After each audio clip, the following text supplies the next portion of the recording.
In this video, I want to talk about how overthinking and consistently using your phone can lead you to having anxiety symptoms. Just a disclaimer here, I'm going to be talking a little bit about anxiety, but I should note that this is just from my own personal experience, and if you do have any sort of anxiety or any sort of mental disorder, mental illness, make sure to talk to your doctor, a therapist, before you do anything. But this is just a video of kind of describing kind of how I use mindfulness in a sense to kind of like get out of the whole symptoms of anxiety. So there was a 2-month period back in the end of last year, around like October until like November.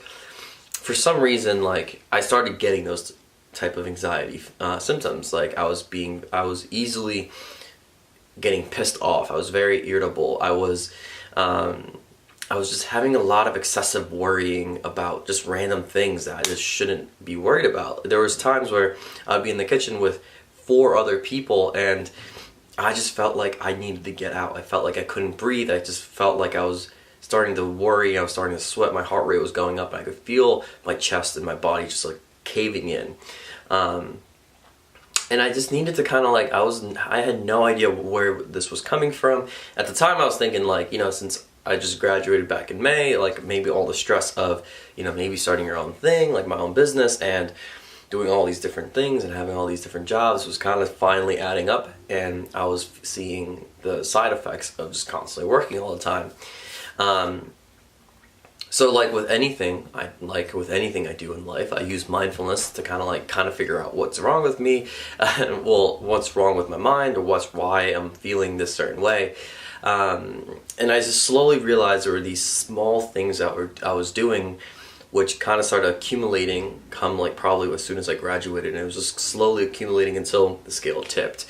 And so I'm going to kind of share with you guys some of the things I kind of did to kind of like undo the whole process and kind of like get my mindset back to where I am now, or back when before I had like these anxiety symptoms. I would also mention that I don't think I've ever been clinically, if I went to a doctor, I wouldn't have been clinically diagnosed for anxiety, but there were definitely symptoms that I was very much so concerned about.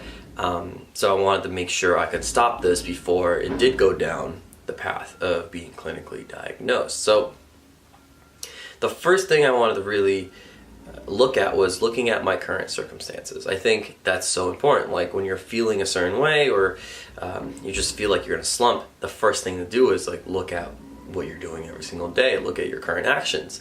And the first thing I realized immediately was I was just constantly looking at my phone, constantly just on Instagram, on YouTube, on Snapchat, just constantly just consuming my mind with all this other jargon that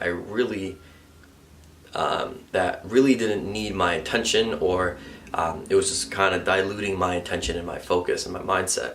So I feel like, come as soon as I graduated, I was very good with this the last 4 years, but leading up to like after graduation, I was just very, I just went through like a slump, like a social media slump, where I was constantly consuming social media. And this is kind of a concerning thing, and I think that was one of the actions that kind of led me to having these, these constant worries, these constant sense of pressure for no reason, because social media just takes so much time out of your day. Constantly just 5 minutes here and there looking at Instagram can accumulate to an hour of time that you could be putting into an extra, like working out or reading a book or talking to people in person, connecting with them. So I think that was a problem of mine. So that was one of my things in my current situation, my daily actions that were causing me in my belief system that was one of the reasons of why I was having these small anxiety little symptoms. And the second step I really took was really taking a hard look on the progress I was making in life. And this really came down to 3 basic things for me: my business, my fitness life, and my personal life. And I started realizing, just looking at business, just in the standpoint of just like the few months leading up to getting these anxiety symptoms, I kind of grew stagnant. I had no direction. I was not intentional with what I was doing at all, and I was kind of lost at the time.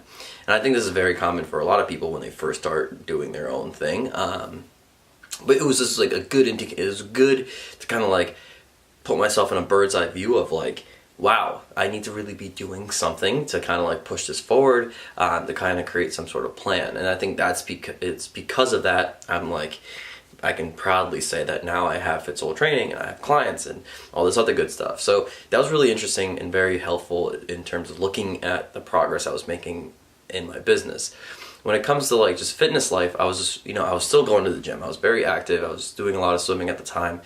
But I felt like I was not intentional. I was not doing anything with that. I was doing things with a vision. Like, so yeah, I just realized I was like not doing anything. I was not striving towards a goal. And for me personally, I realized that striving towards a goal is something that keeps me alert, keeps me awake, gets me up every morning. So that was really important to me. And then the last one, I think this is the main reason why one of the bigger reasons why I fell into like the anxiety symptoms, which was my personal life. I realized I wasn't taking time to talk to my friends from elementary school, preschool, I wasn't taking time to like just connect and have a good time with them.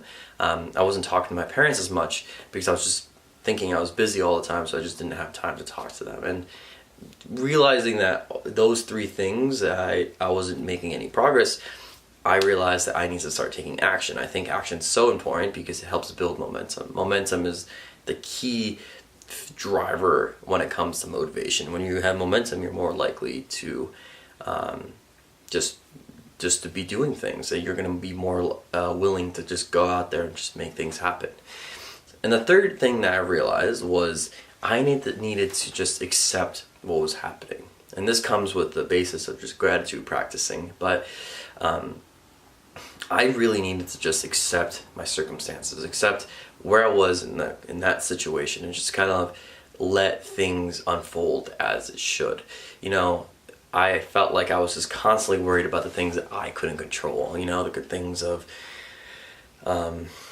just like personal things in terms of just like what I was going to do next year once my lease ended at the coast base, or what my next steps were. Do I want to move to a different country and things like that? Like, there are good reasons why I should be concerned and I should be like constantly thinking about that, but at the same time, like, just accept your current moment, your present moment. Just like work with what you have and be happy with it, and just work towards creating momentum. I think is the key that helped me. And just doing these three small simple things in my life, and within a week I realized like I was so much better. I was able to just be in front of large groups of people and not have like the excessive worrying that I used to have for that 2-month period. So like I said, this video is more of me kind of just explaining myself in my experience of how I overcame my anxiety symptoms. But like I said before, like if you do have